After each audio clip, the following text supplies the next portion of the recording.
Even though this is the third Sunday of Easter, the Gospel readings have been about the events that occurred on that very first day of the resurrection. And according to what we can gather from today's Gospel, although there were some rumors that Jesus had been raised from the dead and appeared to Mary Magdalene and Peter, apparently no one else had seen Jesus. Now, two of Jesus' disciples who were with the group early that Sunday morning were on the way to a nearby village called Emmaus.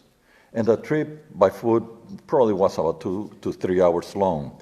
And they were talking about all the things that had occurred recently. Somehow, Jesus himself walked near and walked with them. And according to the gospel, their eyes were prevented from recognizing him. A consistent feature of the resurrection stories, and you will find them in the four gospel accounts, is that the resemblance of the risen Jesus was different and initially unrecognizable. Now, why was that?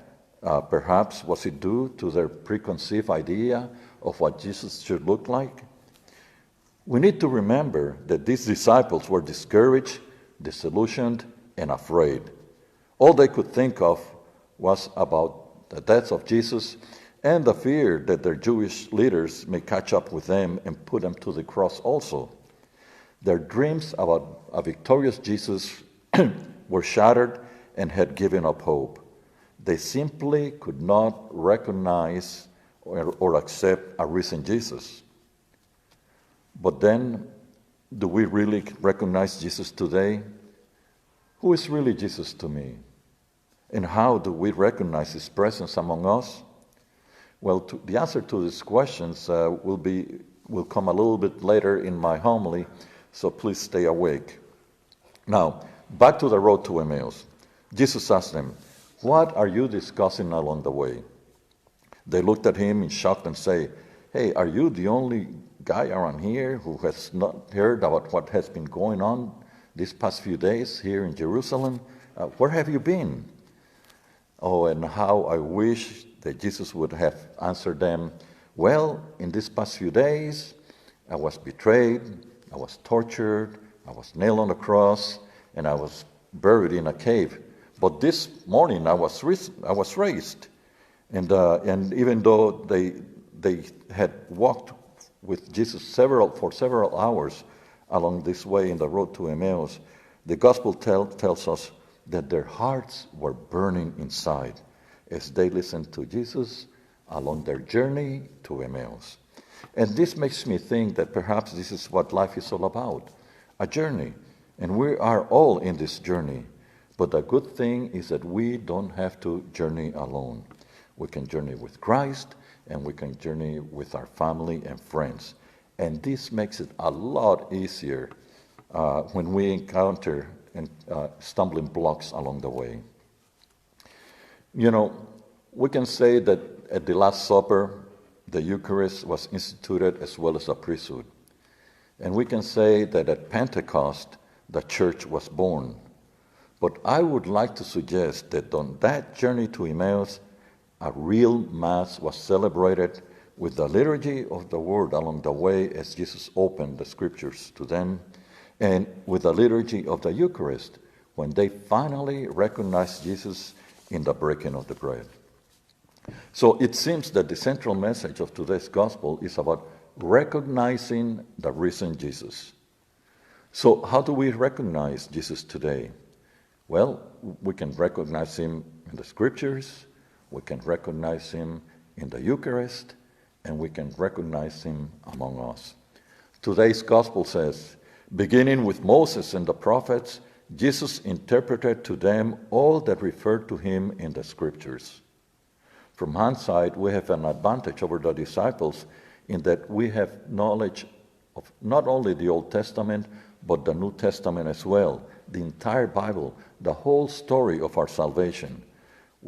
We never had to struggle with the issue of the how and when of the coming of the Messiah. We have been given that knowledge through the gift of the sacred Scriptures. Now, the second mode of recognizing Jesus today is in the breaking of the bread. When we hear the phrase, the breaking of the bread, we immediately think about the Eucharist, how Jesus presented himself for the first time in such a special way during the Last Supper and still continues to present himself in this manner every day at the consecration during the Mass. But this breaking of the bread does not have to end here. We can also invite Jesus to be with us spiritually during the breaking of the bread in our own homes. As Jesus blessed the bread in front of his disciples, we can ask for his blessing on our families and on the food that we receive daily in our homes. And the bottom line here is to let his presence extend beyond the walls of this church building and remain with us at all times. The third manner in which we can recognize the presence of Jesus is to recognize him in other people. Jesus not only told us to love, but he showed us how to love. He showed us everything about forgiveness and reconciliation. And he shows us that we can find God not only in isolation, but in active involvement in our relationship with one another. The problem here is that we tend to seek relationships only with people we like. But Jesus did not discriminate like that. He found goodness in the tax collector, in the woman at the well, in the adulteress, and in the thief that was crucified next to him. In today's term, that would mean recognizing the presence of Jesus in the immigrant, in other countries that don't like us, in political opponents, in people that have offended us, in family members that we have quarreled with. Surely we can find goodness, recognize Jesus in people we do not necessarily like. Finally, we can recognize Jesus in ourselves. You have heard this before. There's no greater love than for a person to be willing to give up his life for someone else. Jesus gave up his life for us, and it would be a shame if that great act of love had no meaning in our lives. Jesus loves us. Some may consider themselves unworthy of that love, but the fact is that Jesus loves us whether we like it or not. So if Jesus has already accepted us, then why shouldn't we accept ourselves?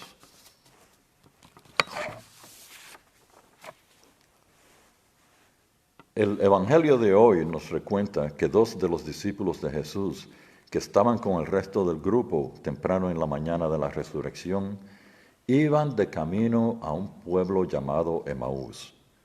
Y de alguna manera Jesús se le acercó y dice el Evangelio, pero los ojos de los dos discípulos estaban velados y no los reconocieron. Jesús le pregunta, ¿de qué están hablando? Y ellos sorprendidos le contestaron, ¿eres tú el único forastero que no ha oído lo que ha sucedido en estos últimos días aquí en Jerusalén? ¿Dónde has estado? Y a mí me hubiese encantado que Jesús le hubiese contestado, bueno, en estos últimos días fui traicionado por un señor llamado Judas, torturado por otro señor llamado Pilato, fui clavado en la cruz, enterrado, pero esta mañana resucité. ¿Y ustedes dónde han estado?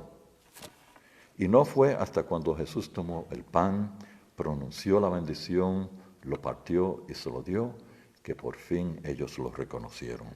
Y ellos dijeron, con razón nuestro corazón ardía mientras nos hablaba por el camino y nos explicaba las Escrituras.